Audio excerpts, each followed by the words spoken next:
Hello guys, जैसा कि मैंने आपको इससे पहले वाले वीडियो में ही क्लैरिफाई कर दिया था कि प्राइमरी स्टेज जो होता है 1 to 5 के लिए होता है, लेकिन इसमें जो सब्जेक्ट्स हैं 5 सब्जेक्ट्स, उसमें स्पेसिफिक कौन कौन से पॉइंट्स किस किस पेपर में हमें पढ़ने हैं उसके बारे में ये डिटेल जो वीडियो होगा। इसमें जो सिलेबस है जो सीटेट द्वारा हमें प्रोवाइडेड है सरकारी रिज़ल्ट पे, आप भी वहाँ से डाउनलोड कर सकते हैं या इस वीडियो के नीचे भी आपको इसमें लिंक में प्रोवाइड कर दूँगी। तो इसमें जो आपको चाइल्ड डेवलपमेंट एंड पेडागोगी में पढ़ना है, उसमें पहला जो पॉइंट आपको पढ़ना है वो child development primary school child के लिए, ये आपको ध्यान रखना होगा। अगर आप 6 to 8 के भी लेवल का एग्ज़ाम देने वाले हैं तो वहाँ पे आपको जो जूनियर लेवल पे स्टूडेंट्स हैं उनके अकॉर्डिंग पढ़ना होगा इन्हीं सारे टॉपिक्स को।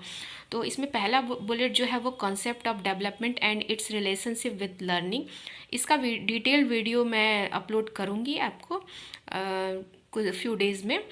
और इसमें जो होगा वो डेवलपमेंट जो है वो उसका लर्निंग से क्या रिलेशनशिप है, इसके बारे में हमें पूरा कॉन्सेप्ट क्लियर करना होगा कि जो डेवलपमेंट है या ग्रोथ है उसमें क्या डिफरेंसेस होते हैं, क्या उनके प्रिंसिपल्स होते हैं। जैसे कि सेकंड बुलेट में है principles of the development of children, और तीसरा जो है influence of heredity and environment, मतलब कि हेरिडिटी और एनवायरनमेंट का जो चाइल्ड है उसके डेवलपमेंट पे क्या असर पड़ता है, मतलब उनका जो एनवायरनमेंट होना चाहिए वो कैसा होना चाहिए, उनकी जो हेरिडिटी है, उनकी जो परवरिश है, जो परिवेश है वो कैसा होना चाहिए, उसका क्या इन्फ्लुएंस होता है। चौथा जो बुलेट है वो सोशलाइजेशन प्रोसेस है, जैसे कि जो चिल्ड्रन है वो कैसे सोशली इंटरेक्ट करेगा, उनका टीचर पेरेंट्स और पीयर्स के साथ, जो उनके क्लासमेट्स हैं उनके साथ कैसा रिलेशनशिप होना चाहिए, उनका उनके बीच में कैसा डेवलपमेंट करना चाहिए, टीचर का क्या रोल होता है, पेरेंट्स के क्या रोल होते हैं, पीयर्स जो होते हैं उनके क्या रोल होते हैं, ये सब के बारे में हमें पढ़ना होगा। और पियाजे कोहलवर वैंगोत्स्की का कंस्ट्रक्ट्स एंड क्रिटिकल पर्सपेक्टिव भी हमें पढ़ना होगा। ये आप लोगों ने जो बीएड की साइकोलॉजी वाले पेपर हो गए उसमें भी थोड़ा बहुत पढ़ा होगा, पर हमें यहाँ पे डिटेल्ड स्टडी करना होगा। जैसे पियाजे के स्टेजेस को देखना होगा, कोहलवर का जो इम्प्लिकेशंस है एजुकेशन पे वो देखना होगा, फिर वाइगोत्स्की का जो एजुकेशनल इम्प्लिकेशन है वो देखने होंगे, फिर concepts of child centred and progressive education को पढ़ना होगा हमें कि चाइल्ड को सेंट्रलाइज करके हमें कैसा अपना जो करिकुलम है, सिलेबस है, या जो हमारे टीचिंग मेथड्स हैं उनको कैसे आगे बढ़ाना होगा, कैसे प्रोग्रेसिव वे में चिल्ड्रंस के लिए प्रिपेयर करना होगा, कैसे अप्लाई करना होगा, ये सबको देखना होगा। फिर critical perspective of the construct of intelligence, मतलब इंटेलिजेंस वाली जो यूनिट्स हैं, जो टॉपिक्स हैं, उनको पूरा डिटेल्ड इंफॉर्मेशन हमें अपने कॉन्सेप्ट क्लियर करने होंगे। फिर मल्टी डायमेंशनल इंटेलिजेंस है, जैसे जो स्टेज जैसे कि बीने और स्टर्न के हैं, फिर थर्नडाइक के, थॉर्स्टन के समूह कारक हैं। तो इस तरीके से जो भी स्टेजेज हैं, जो भी मल्टीपल डायमेंशनल जो इंटेलिजेंस हैं, जैसे सोशली हैं, जो पर्सनल हो जाते हैं इंटेलिजेंस, उनको स्टडी करना होगा। फिर लैंग्वेज एंड थॉट को देखना होगा, gender and social construct, gender roles, gender bias and educational practices को देखना होगा।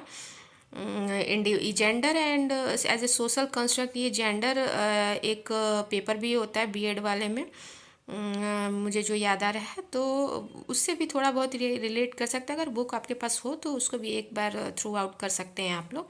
Individual differences among learners, understanding differences based on the diversity of language, caste, gender, community, religion, etc. तो ये भी जो टॉपिक है ये आपका उसी में जेंडर में ही आप कम्युनिटी और कास्ट और ये डाइवर्सिटी ऑफ लैंग्वेजेस, मतलब कि जो लैंग्वेज अलग अलग जो रीजनल लैंग्वेजेस होते हैं उसका क्या इम्पैक्ट पड़ता है। जैसे कि अगर किसी क्लास में कोई बच्चा है जो अलग रीजनल लैंग्वेज को ईज़िली वो समझ सकता है, और जैसे हमारे ही जो नॉर्मल से एग्जांपल्स हैं, जैसे कि हम लोग की अगर हिंदी बैकग्राउंड के कुछ स्टूडेंट्स होते हैं उनको कंसीडर करते हैं कि वो इंग्लिश में अगर थ्रू आउट पूरा कॉन्सेप्ट दे दिया जाए, उनको पढ़ा दिया जाए तो उनको ईजिली नहीं समझ में आता है, उनको थोड़ी डिफ़िकल्टी फेस करनी पड़ती है। तो ये सारी डाइवर्सिटीज़ ऑफ लैंग्वेजेस में हमें डिटेल्ड स्टडी करनी होंगी।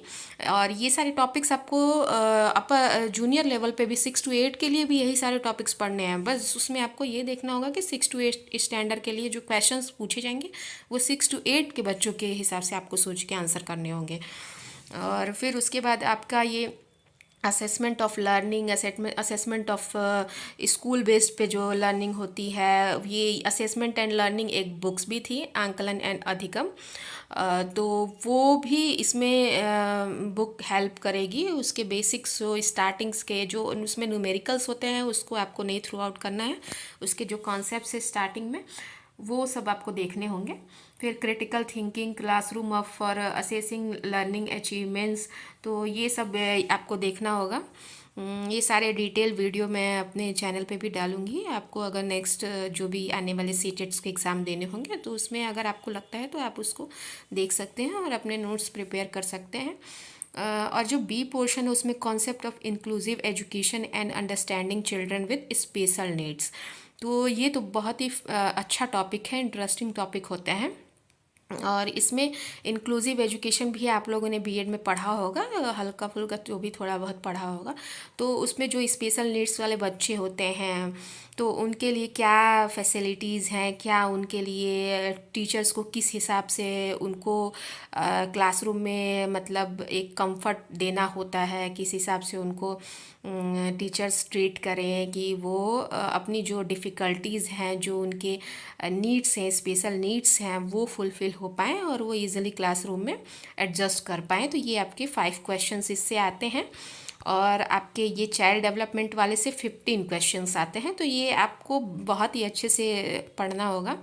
10 क्वेश्चंस जो आते हैं वो लर्निंग एंड पेडागॉगी से आते हैं। इसमें क्या होता है कि आपका जितने भी सब्जेक्ट्स होते हैं, जैसे मैथ्स हो गया, साइंस हो गया और भी सोशल साइंस, ये सारे सब्जेक्ट्स होते हैं, उनको पढ़ाने के लिए क्या मेथड आपको यूज़ करना होगा, कैसे आपको उसको ईज़िली कन्वे करना होगा स्टूडेंट्स को, ये सारे उसमें मेथड्स पढ़ाए जाते हैं। तो ये तो बीएड में भी सबके स्पेसिफिक जो सब्जेक्ट्स होते हैं, लाइक साइंस मैथ वालों को साइंस मैथ का अपना पेडागॉगी पढ़ना पड़ता है। लाइक 3rd या 2nd सेमेस्टर में ये पेपर्स होते हैं, 2 पेपर्स होते हैं। और सोशल साइंस वालों के उनके होते होंगे cognition and emotions, motivation and learning, factor contributing to learning, personal and environmental. और इस तरह से ये टॉपिक्स आपको लर्निंग एंड पेडागॉगी में इसके 10 क्वेश्चंस आते हैं, ये भी मोस्ट इम्पॉर्टेंट है। जैसे अगर मान लीजिए लैंग्वेजेस हैं तो लैंग्वेजेस में आपको 15 क्वेश्चन के अराउंड तो आपके लैंग्वेज कॉम्प्रिहेंसन्स आ जाते हैं। कॉम्प्रिहेंसन की आपको डेली प्रैक्टिस, अगर मान लीजिए आपका नेक्स्ट एग्ज़ाम जो भी जून जुलाई में हो, अभी के जो एग्ज़ाम्स हैं उनके लिए आपको डेली प्रैक्टिसेस करनी होंगी कॉम्प्रिहेंसन्स की। उसमें ज़्यादातर आपका जो वर्बल एबिलिटी है, जो वेकेब्स है, आपको डेली आपके हैबिट में रखना होगा।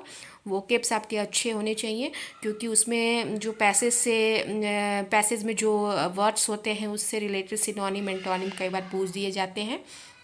तो आपको वेकेब्स आपको रेडी रखने होंगे। अगर इंग्लिश का है तो हिंदी का भी इसी तरीके से आपको देखना होगा।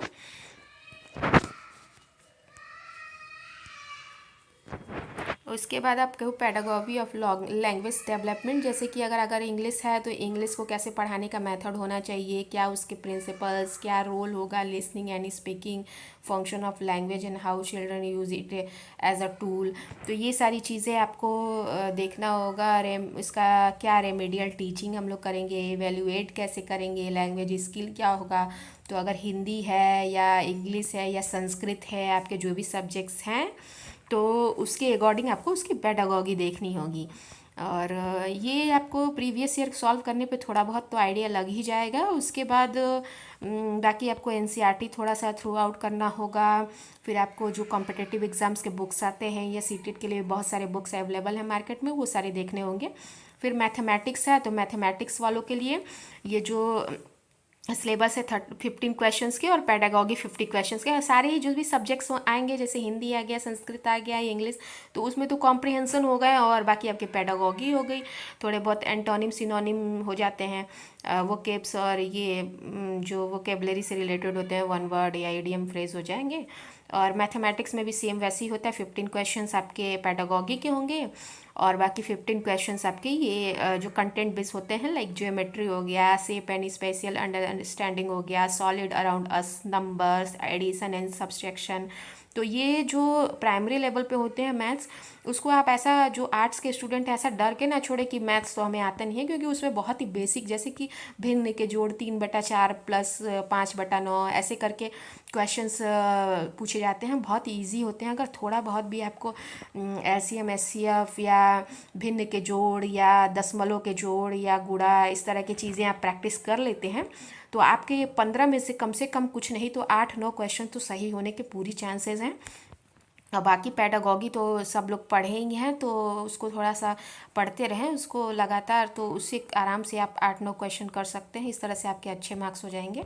इन्वायरमेंटल स्टडी में जैसे मैंने प्रीवियस वीडियो में बताया कि आपको 3 to 5 के तो आपको शॉर्ट नोट्स बना ही लेने हैं 8-4 साइज पेपर पे, जिसमें कि ये सारे चैप्टर्स एकदम दिए हुए हैं, आराम से उसको आपको पढ़ना है। उससे इनफैक्ट मुझे लग रहा है 3 और 4 क्लास में तो आपके एक चैप्टर से 5-6 पॉइंट 7 पॉइंट ऐसे बनेंगे। 5 का थोड़ा सा अच्छे चैप्टर्स हैं, उसमें कॉन्सेप्ट ज़्यादा हैं, फैक्ट टू फैक्ट क्वेश्चन पूछे जाते हैं, तो उसके भी आपको A4 साइज़ पे बना लेने हैं जो भी नोट्स हैं। इस तरह से ईवीएस को आपको कंसीडर करना है। ईवीएस में भी 15 क्वेश्चन आपको पेडागॉगी रिगार्डिंग आएंगे, तो उसको भी आपको देखना होगा, पढ़ना होगा। फिर इसी तरह से आपको 6 to 8 तक का भी सिलेबस दिया हुआ है, जिसमें ये साइकोलॉजी वाले चाइल्ड डेवलपमेंट एंड पेडागॉगी की तो जो सिलेबस है वो सेम वही रहेगा, बस जैसा कि मैंने बताया 6 to 8 के अकॉर्डिंग आपको सोचना होगा वहाँ पे।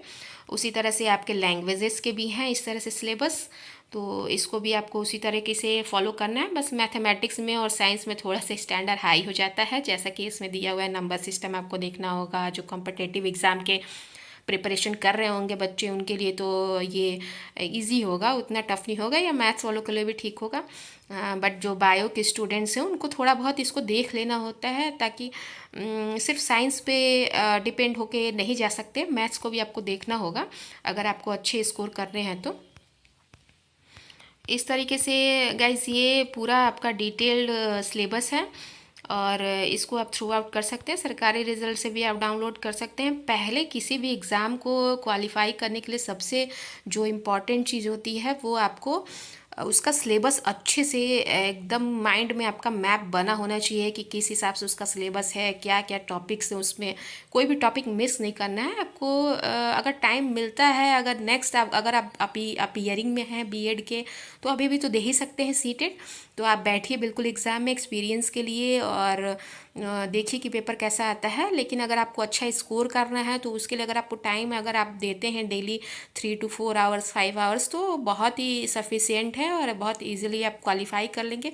अगर मार्क्स ज़्यादा लाने हैं तो मार्क्स भी आपके बहुत अच्छे आएंगे, अगर इस तरह से आप आगे पढ़ते रहें तो। Okay guys, thank you for